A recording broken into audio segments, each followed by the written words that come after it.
ഈശോമിശിഹായ്ക്ക് സ്തുതിയായിരിക്കട്ടെ. തെനാൻ ആണ്ടുവട്ടത്തിലെ 14-ാമത്തെ ആഴ്ചയിലെ വെള്ളിയാഴ്ച. മത്തായിയുടെ സുവിശേഷം 10-ാം അധ്യായം 16 മുതൽ 20 വരെയുള്ള വാക്യങ്ങൾ. പീഡനങ്ങളുടെ കാലം എന്നാണ് ഈ ഭാഗത്തിന് തലക്കെട്ട്.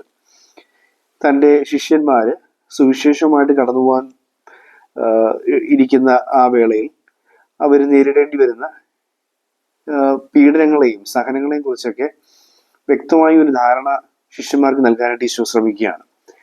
ഈശോ ഇങ്ങനെ വ്യക്തമായിട്ടും പറയുന്നുണ്ട്, മനുഷ്യരെ സൂക്ഷിക്കുക, അവർ നിങ്ങളെ ചതിക്കും, അവർ നിങ്ങളിങ്ങനെ ന്യായാധിപ സംഘത്തിന് മുമ്പിൽ കൊണ്ടുപോകും, സിനഗോഗിൽ വെച്ച് അവർ നിങ്ങളെ ചെമ്മട്ടി കൊണ്ടടിക്കും, ഇങ്ങനെ നാടുവാഴികളുടെയും രാജാക്കന്മാരുടെയും കുമ്പിൽ കൊണ്ട് നിങ്ങളെ നിർത്തും, നിങ്ങൾ വിചാരണ ചെയ്യപ്പെടും.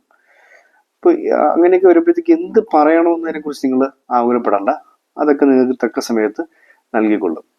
ഇതാണ് ഈ സുവിശേഷ ഭാഗത്ത് പറയുന്നത്. ഈ ഭാഗം പറഞ്ഞു തുടങ്ങുമ്പോൾ 3 ജീവികളെ കുറിച്ച് പറയുന്നുണ്ട്. 4 ജീവികളുണ്ട്. ഒന്ന് ശത്രുക്കളെ കുറിച്ച് പറയുന്നതാണ് ചെന്നായി എന്നുള്ളത്. ഈ ശിഷ്യന്മാരെ കുറിച്ച് സൂചിപ്പിക്കുന്ന 3 ജീവികൾ. ഒന്ന് ആടുകൾ, 2 സർപ്പം, 3 പ്രാവ്. വാക്യം ഇങ്ങനെയാണ്, 10-ാം അധ്യായം 16-ാം വാക്യം. ചെന്നായ്ക്കളുടെ ഇടയിലേക്ക് ആടുകളെ എന്ന പോലെ ഞാൻ നിങ്ങളെ അയക്കുന്നു, അതിനാൽ നിങ്ങൾ സർപ്പങ്ങളെ പോലെ വിവേകികളും പ്രാവുകളെ പോലെ നിഷ്കളങ്കരുമായിരിക്കും. ഒറ്റ വാക്യമായത്. ചെന്നായ്ക്കൾ, മനുഷ്യരെ നിങ്ങൾ സൂക്ഷിച്ചുകൊള്ളുവെന്ന് പറയുന്നുണ്ട്. മനുഷ്യരെ നിങ്ങൾ സൂക്ഷിച്ചുകൊള്ളുവൻ 17-ാമത്തെ വാക്യം. തൊട്ടടുത്ത വരി പറഞ്ഞു തുടങ്ങും, മനുഷ്യരെ നിങ്ങൾ സൂക്ഷിച്ചുകൊള്ളു. കാര്യം മനുഷ്യർ ചെന്നായ്ക്കളെ പോലെ. ചെന്നായി ഈ കുറുക്കൻ എന്നൊക്കെ പറയുന്നത് സൂചിപ്പിക്കുന്നത് അതിന്റെ കൗശല ബുദ്ധി, ചതി എന്നുള്ളതാണ്. ചതിക്കും, നിങ്ങളെ ചതിക്കും, ചതിച്ച് നിങ്ങളെ അപകടപ്പെടുത്തും. ഇതാണ് ചെന്നായി. നിങ്ങൾക്ക് ചുറ്റുപാടുമുള്ള എല്ലാ മനുഷ്യരെയും നിങ്ങൾ സൂക്ഷിക്കുക, അവർ നിങ്ങളെ ചതിയിൽ വീഴ്ത്തും, അവർ ചതിച്ച് നിങ്ങളെ വീഴ്ത്തി നിങ്ങളെ ആക്രമിക്കും എന്നുള്ളതാണ് ഓർമ്മപ്പെടുത്തുന്നത്.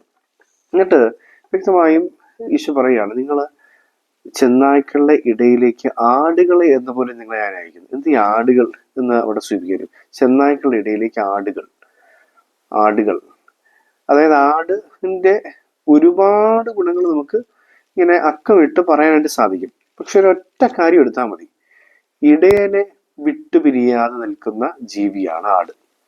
ഇടയനോട് ചേർന്ന് നിൽക്കുക. ഇടയനോട് ചേർന്ന് നിൽക്കാത്ത ആടുകൾക്ക് അപകടം സംഭവിച്ചിരിക്കാം, പക്ഷെ ഇടയനോട് ചേർന്ന് നിൽക്കുവിൻ എന്നാണ് ഈ ആടുകൾ എന്നുകൊണ്ട് അർത്ഥമാക്കുന്നത്. നിങ്ങൾ ചെന്നായ്ക്കളുടെ ഇടയിലേക്ക് പോവുകയാണ്, പക്ഷെ എന്നോട് ചേർന്ന് നിൽക്കുക, യു വിൽ ബി സേഫ്, നിന്നെ ഞാൻ സംരക്ഷിച്ചോളാം. ഇതാണ് നീ എന്നിൽ ശരണപ്പെടുക.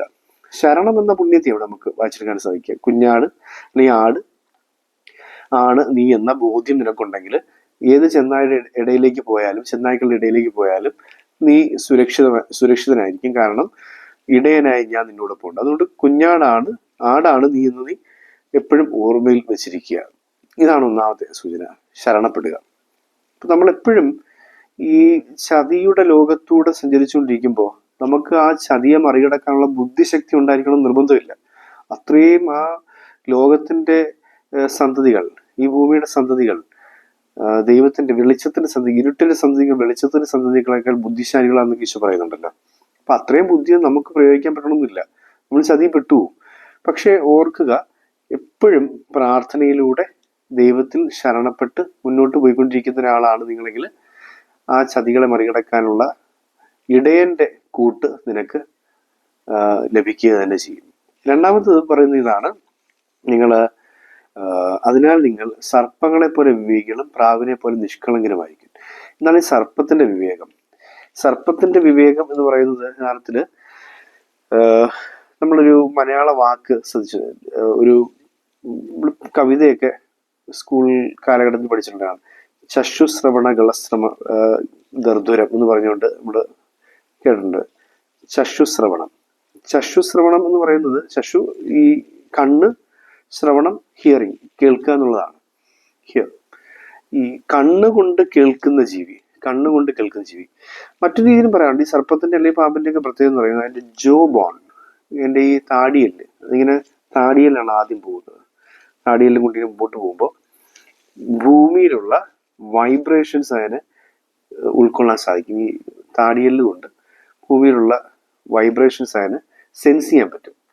അങ്ങനെ സെൻസ് ചെയ്തിട്ടാണ് ഇതിന്റെ ഏതെങ്കിലും ജീവികൾ അടുത്ത് നിൽപ്പുണ്ടോ, മനുഷ്യൻ നിൽപ്പുണ്ടോ, അല്ലെങ്കിൽ ആ ജീവിയുടെ തൂക്കം, വലിപ്പം, അപകട രീതി, അക്രമ സ്വഭാവം, ഇതിനെല്ലാം കൃത്യമായിട്ടും ഈ താടിയെല്ല് കൊണ്ട്, അല്ലെങ്കിൽ നമ്മൾ ചക്ഷുശ്രവണം എന്ന് പറയുമ്പോൾ കണ്ണുകൊണ്ട് കേൾക്കാൻ സാധിക്കുന്ന ജീവി. അതിങ്ങനെ കേട്ടിട്ട് ഉൾക്കാതെന്നാണ് അതിന് അർത്ഥമാക്കുന്നത്. ഉള്ളിലൊരു ചെവിയുണ്ട്. അത് നമ്മൾ പുറമേ ചെവിയൊന്നും കാണുന്നില്ല പാമ്പിന്, പക്ഷെ ഉള്ളിലൊരു ചെവിയുണ്ട്. നമ്മൾ ഉൾക്കണ്ണ് എന്ന് പറയുന്ന പോലെ ഉൾക്കാത് എന്ന് പറയാൻ സാധിക്കും. ഉള്ളുകൊണ്ട് കേൾക്കാൻ സാധിക്കുന്ന ഒരു ജീവി, അതാണ് പാമ്പ്. അതതിന്റെ വിശ്വാസത്തെയാണ് സൂചിപ്പിക്കുന്നത്. നമ്മുടെ ഉൾക്കാത് എന്ന് പറയുന്നത് വിശ്വാസമാണ്. നമ്മൾ ഉള്ളുകൊണ്ട് കർത്താവ് കേൾക്കുകയാണ്, ഉള്ളുകൊണ്ട് അപകടങ്ങളെ കേൾക്കുകയാണ്, എന്നിട്ട് ഒഴിഞ്ഞു മാറുകയാണ്, ശിരസ് എടുത്ത് മാറ്റിക്കളയുകയാണ്. തലയ്ക്കടിയുള്ള സൂക്ഷിക്കണം, തലയ്ക്കടി കൊണ്ട പ്രശ്നമാണ്, അത് പാമ്പിനറിയാം. ഇത് കൃത്യമായും ശരീരത്തിന് മറ്റു വരുമ്പോഴത്തെ ഈ കണ്ണുകൊണ്ട് കേൾക്കുന്നു എന്ന് പറയുന്നത്, അല്ലെങ്കിൽ താടിയെല്ലും കൊണ്ട് അതിന്റെ വൈബ്രേഷൻസ് മൊത്തം കളക്ട് ചെയ്യുന്നു എന്ന് പറയുന്നതിനോടൊപ്പം തന്നെ ഇതിന്റെ ശരീരം ഇങ്ങനെ നിലത്ത് ചേർന്ന് കിടക്കുക, മണ്ണിൽ ചേർന്ന് കിടക്കുക. അപ്പം ഈ പരിസരത്തുള്ള സകല കാര്യങ്ങളെയും അതിന്റെ വൈബ്രേഷൻസും ഉണ്ട്, അതിന്റെ പ്രകമ്പനങ്ങൾ കൊണ്ട് കൃത്യമായ അളവിൽ തിരിച്ചറിഞ്ഞിട്ട് ഒഴിഞ്ഞു പോകാൻ ശ്രമിക്കുക. അതാണ് അതിന്റെ പ്രത്യേകത. എന്തിനാണ് മനസ്സിലാക്കുന്നതെന്ന് ചോദിച്ചു കഴിഞ്ഞാൽ അങ്ങോട്ട് ചെന്ന് കയറി കൊടുക്കാനല്ല, ഒഴിഞ്ഞു പോകുക എന്നുള്ളത്, ഒഴിഞ്ഞു കളയുക, അങ്ങോട്ട് ചെന്ന് പെട്ടു കൊടുക്കാതെ ഒഴിഞ്ഞു മാറുക. അപ്പം വിശ്വാസത്തെ സൂക്ഷിക്കത്തക്ക രീതിയിൽ അതിൽ നിന്നെല്ലാം ഒഴിഞ്ഞു മാറും, തിന്മയിൽ നിന്നെല്ലാം ഒഴിഞ്ഞു മാറാനുള്ളൊരു കഴിവ് സർപ്പത്തിനുണ്ട്. അതാണ് സർപ്പത്തെ പോലെ വിവേകം കാണിക്കുക. B prudent like serpents. അങ്ങനെ സർപ്പത്തെ പോലെ വിവേകം ഉണ്ടായിരിക്കുക, ജ്ഞാനം ഉണ്ടായിരിക്കുക, അതിങ്ങനെ ഒഴിഞ്ഞു മാറി പോകാനുള്ളൊരു വിവേകം കാണിക്കുക. ഇതാണ് വിശ്വാസം. വിശ്വാസം ഇങ്ങനെ തിന്മകളിൽ നിന്ന് ഒഴിഞ്ഞു മാറിപ്പോകാൻ നമ്മളെ സഹായിക്കുന്ന ഒരു ഉൾക്കാതു കൂടിയാണെന്നുള്ള ഓർമ്മപ്പെടുത്തലാണ് സർപ്പം. മൂന്നാമത്തത് പ്രാവ്. പ്രാവിനെ പോലെ നിഷ്കളങ്കരായിരിക്കുക. ഈ ബി ഇന്നസെന്റ് ലൈക്ക് ഡോവ് എന്നാണ് പറയുന്നതെങ്കിൽ പോലും ഈ പ്രാവുകളുടെ മാന്യത, ജെന്റിൽനെസ് ഓഫ് ദി ഡോവ് എന്ന് പറയുന്നത് വളരെ പ്രധാനപ്പെട്ടതാണ്. അത് ഭയങ്കര ജെന്റിലാണ്, ആരെ അങ്ങോട്ട് കയറി ദ്രോഹിക്കത്തില്ല ഒരിക്കലും. തന്നെ ദ്രോഹിക്കുന്നവരിൽ നിന്ന് ഒഴിഞ്ഞു മാറി പോകത്തതേ ഉള്ളൂ. അവര് തിരിച്ച് ഒന്ന് നോക്കി നിൽക്കുക അല്ലെങ്കിൽ പ്രതികരിക്കുക പോലും ചെയ്യാതെ ഒഴിഞ്ഞു മാറിപ്പോകുന്ന അത്രയും ജെന്റിൽനെസ് ഈ പ്രാവിനുണ്ടെന്നുള്ളത്. പ്രാവിന് ഭയങ്കര ഈ പരിശുദ്ധാത്മാവിന്റെ പ്രതീകമായിട്ടൊക്കെ പ്രാവിനെ അവതരിപ്പിക്കുമ്പോൾ നമ്മൾ ഓർപ്പിക്കുന്ന ഒരു കാര്യം ഇത് തന്നെയാണ്. എത്രത്തോളം നിനക്ക് ജെന്റിലായി ജീവിക്കാൻ, മാന്യമായി ജീവിക്കാൻ സാധിക്കും, ആരെയും ദ്രോഹിക്കുക. Gentleman is a person who never inflict pain on others എന്നാണ് പറയുന്നത്. മറ്റൊരാളിൽ ഇത്തിരി ഒരു ചെറിയ തോതിൽ പോലും അറിഞ്ഞോ അറിയാതെയോ പോലും വേദന നൽകാതെ ജീവിക്കാൻ സാധിക്കുന്ന ഒരാളെയാണ് ജെന്റിൽ എന്ന് പറയുന്നത്. അപ്പൊ ജെന്റിലായി ജീവിക്കുക, മാന്യമായി ജീവിക്കുക. അത് പരിശുദ്ധാത്മാവ് വന്നു കഴിയുമ്പോഴത്തേക്ക് നമ്മൾ അത്രയും ജെന്റിലാവണം. പരിശുദ്ധാത്മാവുള്ള ഒരാൾക്ക് മാത്രമേ ജെന്റിലായി ജീവിക്കാൻ സാധിക്കുകയുള്ളൂ.